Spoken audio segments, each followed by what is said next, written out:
明明被重点怀疑是内鬼，可顶头上司却不敢直接审他，只敢旁敲侧击的试探，而他却只用几句话就让好兄弟主动跳入陷阱，替他背上叛徒的罪名。就连特务头目都必须为了他主动放弃大量物资，这个潜伏者每一步都算计到极致，而他究竟是如何在层层怀疑下瞒天过海，完成这场惊天逆转的呢？这一切都要从那起导致特务袁硕被灭口的毒豆浆案说起。作为始作俑者，钟向芳自以为计划周密，先是冒险偷走同事的手铐钥匙，用下了毒药的豆浆嫁祸他人，甚至不惜对自己下狠手，吞下毒药上演苦肉计，企图彻底洗清嫌疑。可他千算万算却算漏了一点，科学是不会说谎的。白灵通过化验发现了他身上一个致命的疑点。根据我们的检测，毒素在他体内停留的时间最短。什么意思？也就是说，他最晚喝的豆浆。这个疑点像一根无形的毒刺，瞬间扎进了郑朝阳的心里。白灵的报告指出，钟向芳体内残留的毒素竟然是所有中毒者里最少的。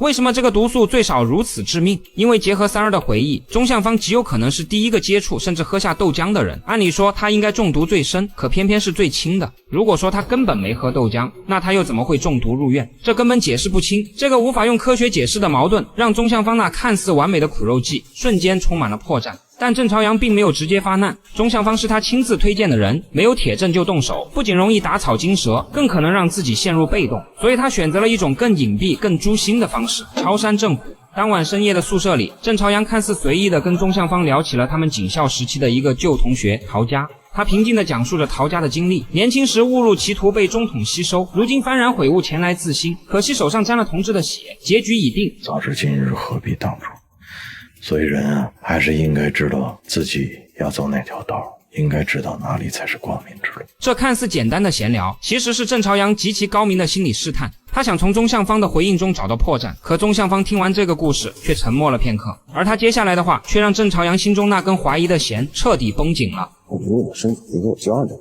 交代是吗？怎么说？苍儿看你表现。隔天一早，郑朝阳便召集了白灵和郝平川开会。旧警察遇到新社会，也学会韬光养晦。如果我们内部真的有特务，表现无外乎就是两种，一种是特别不积极的，什么事都躲着藏着，想让所有的人都忘记他们的存在；还有一种呢，是特别积极的，积极要求进步，主动承担责任，甚至积极要求入党。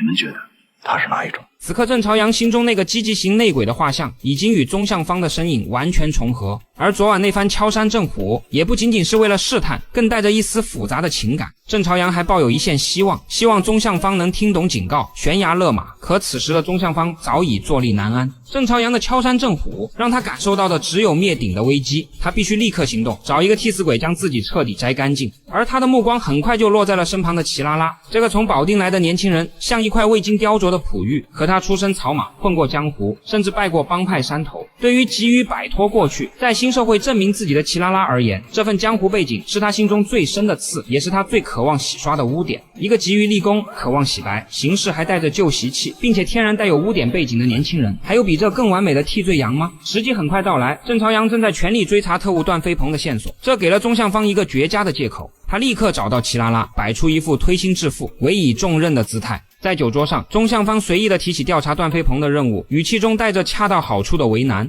老郑啊，今天让我去收集段飞鹏的资料，我就琢磨段飞鹏是燕子李三儿的徒弟。那这么说起来，这伙人归了包堆，那都是同一个门，地头上又熟。段飞鹏如果想找人帮忙的话，就成去找马五爷了。我呢，在北平是熟人熟面的，那恰恰是因为这个出头，别让你去了。你跟他们不认识，而且你也是从保定来，做出点成绩来，咱们就不用再去争论什么。以后要是能一起抓到段飞鹏，这是什么结果啊？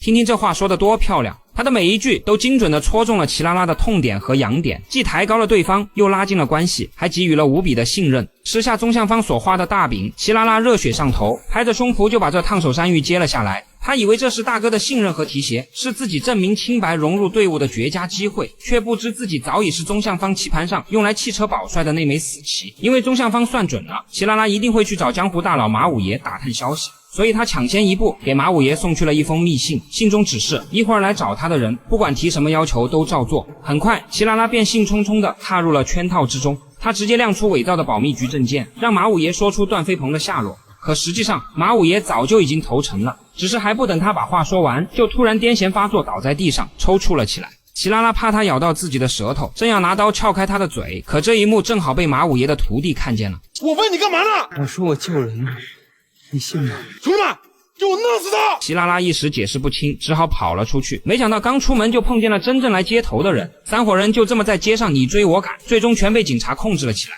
老实交代你的组织成员。都说了，董国立，我叫齐大壮，市局的侦查员，我的领导叫郑朝阳，是吗？可听马老五说你是保定保密局的专员，到底哪个身份是真的？啊？说，你是不是打进我军内部中的特务？不是你冤送活了呗？就在齐拉拉百口莫辩，即将被冤枉成内鬼之际，得到消息的郝平川及时赶到，将他带走了。郝平川虽然鲁莽，但他并不傻，他隐约感觉这事儿太过巧合，更像是一个设计好的圈套。可苦于没有证据，又急于揪出真正的内鬼，郝平川想出了一个极其不靠谱，甚至可以说是愚蠢的主意——绑架测试。他安排人假扮敌人，分别绑架了齐拉拉和宗向方，试图用金条和死亡威胁来试探谁才是真正的叛徒。这场测试的结果差点没闹出人命。面对绑匪的金条诱惑，齐拉拉宁死不从，还反过来劝对方改过自新。而另一边，测试人员干脆将宗向方拉出去。随着枪声响起，齐拉拉也是一副被吓傻的模样。可就在测试人员靠近时，他却突然暴起，试图抢夺对方腰间的手雷，与敌人同归于尽。要不是郝平川及时出现，恐怕真的要全都牺牲。齐拉拉用这种近乎惨烈的方式证明了自己的忠诚，也彻底洗清了自己的嫌疑。而另一边宗向方的表现呢？他虽然最终没有叛变，但显然远不如齐拉拉那般刚烈。郝平川这个馊主意虽然证明了齐拉拉的清白，却并未找到真正的内鬼，反而可能让宗向方更加警惕。就在郑朝阳等人苦恼之际，一个更强大的玩家，也是宗向方真正的顶头上司，代号凤凰的郑朝山，却在此刻悄然入局了。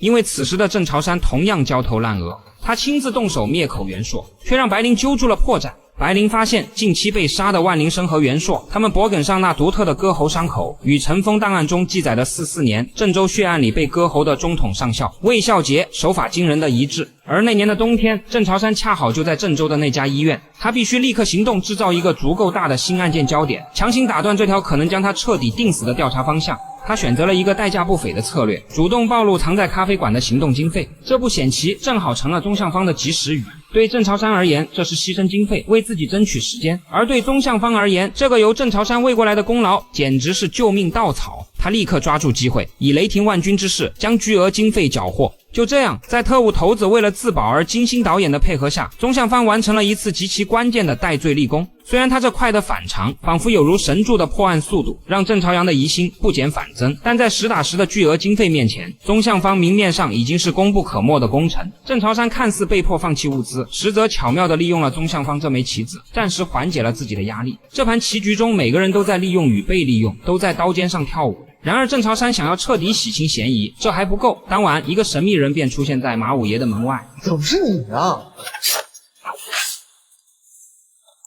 马五爷死了，郑朝阳十分关注，因为马五爷刚刚自新就遭人灭口，更重要的是，他的伤口是与万灵生、袁硕如出一辙的割喉手法，这再次将警方的怀疑引向那个神秘的刽子手。经过调查，所有线索都指向了玉香园的老鸨。就在郑朝阳不知该派谁去查探时，宗向方再一次挺身而出。你们要是信得过的话，让我去呗。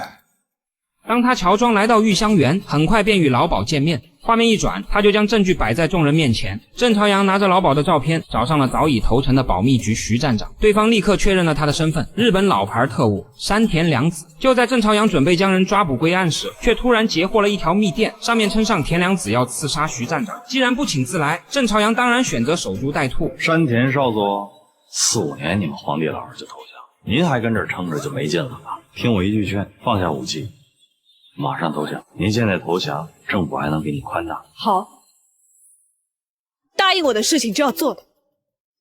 这句话郑朝阳还以为是对方为了让他们放松警惕，好有机会自刎，但这一切的背后是一场冰冷的交易。宗向方早就转达了郑朝山的指令与保证，用山田良子一人的牺牲换取他儿子未来的安全。山田凉子的死成功的达到了郑朝山的目的，一个被当场抓获并畏罪自杀的日本老牌特务，他本身就具备执行专业暗杀的能力，马五爷的死出自他手。那么万灵生、元朔割喉案会不会也是日本潜伏特务所为？这样一来，那条原本指向郑朝山的线索就被彻底搅浑了。郑朝山暂时安全了，而钟向芳也完成了他从头号内鬼嫌疑人到屡破大案的工程的惊天逆转。